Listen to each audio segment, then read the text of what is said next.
She calls Russia ties priority on Moscow trip. Xi Jinping said Tuesday that China would prioritize ties with Russia, calling the two great neighboring powers as he prepared for a second day of talks with Vladimir Putin expected to focus on Ukraine. The Chinese president also said he invited the internationally isolated Putin to visit China later this year as both leaders seek an alliance to counteract Western power. Beijing and Moscow's trade ties have boomed since Russia's Ukraine campaign, linking the nations more closely and raising worries in Western capital over how far the ties will go. She said China's government would continue to prioritize the all-round strategic partnership between China and Russia. "We are great neighboring powers," he was quoted by Russian news agencies as saying during a meeting with Prime Minister Mikhail Mishustin. Xi's trip coincides with a surprise visit by Japanese Prime Minister Fumio Kishida to Kiev on Tuesday, where he is expected to meet Putin's nemesis Volodymyr Zelensky. Xi's visit to Moscow has been viewed as a major boost for Putin, who is under Western sanctions and subject to an international criminal court warrant over accusations of unlawfully deporting Ukrainian children. On Monday, Xi and Putin held 4.5 hours of talks, calling each other dear friend. In a rare move, Putin escorted Xi to his car after the talks, and the two were seen smiling together. During the meeting, the Russian leader said he was open to talks on Ukraine and praised Beijing's 12-point position paper on the conflict, which includes a call for dialogue and respect for all countries' territorial sovereignty.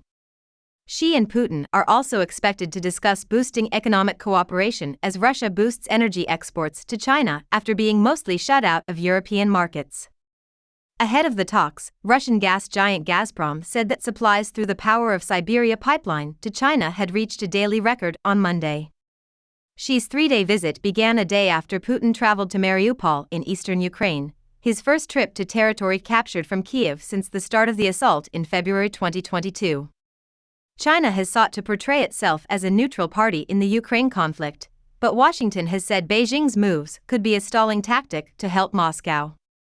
U.S. Secretary of State Antony Blinken said Xi's Moscow visit suggests that China feels no responsibility to hold the president accountable for the atrocities committed to Ukraine. And instead of even condemning, it would rather provide diplomatic cover for Russia to continue to commit those great crimes, he added. The United States has accused Beijing of mulling arms exports to Moscow, claims China has vociferously denied. Zelensky has said he would welcome talks with Xi, though there has been no indication from Beijing of any such plans. Kishida heads to Kiev. Meanwhile, Japanese leader Kishida was on his way to Kiev, where he would offer solidarity and support in a meeting with Zelensky. Kishida is the last group of 7 leaders to visit Ukraine and has come under increasing pressure to make the trip, as Japan hosts the grouping's summit this May.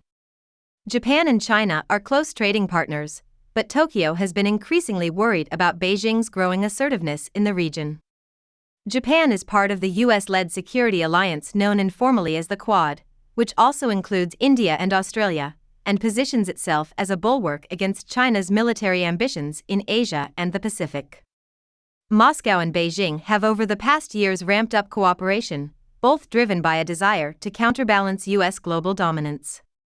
While Beijing has called for an impartial mediation in the conflict, Western countries have argued that China's proposals are heavy on grand principles but light on practical solutions. The United States said last week that China's proposals would simply consolidate Russian conquest and allow the Kremlin to prepare a fresh offensive. China and Russia have often worked in lockstep at the UN Security Council, using their veto power as permanent council members to counter the West. It defended Putin on Monday against the International Criminal Court, saying that the court should avoid what it called politicization and double standards and respect the principle of immunity for heads of state. Russia's assault on Ukraine has also deepened fears among Western powers that China could one day try to take control of the self-ruled island of Taiwan, which Beijing sees as part of its territory.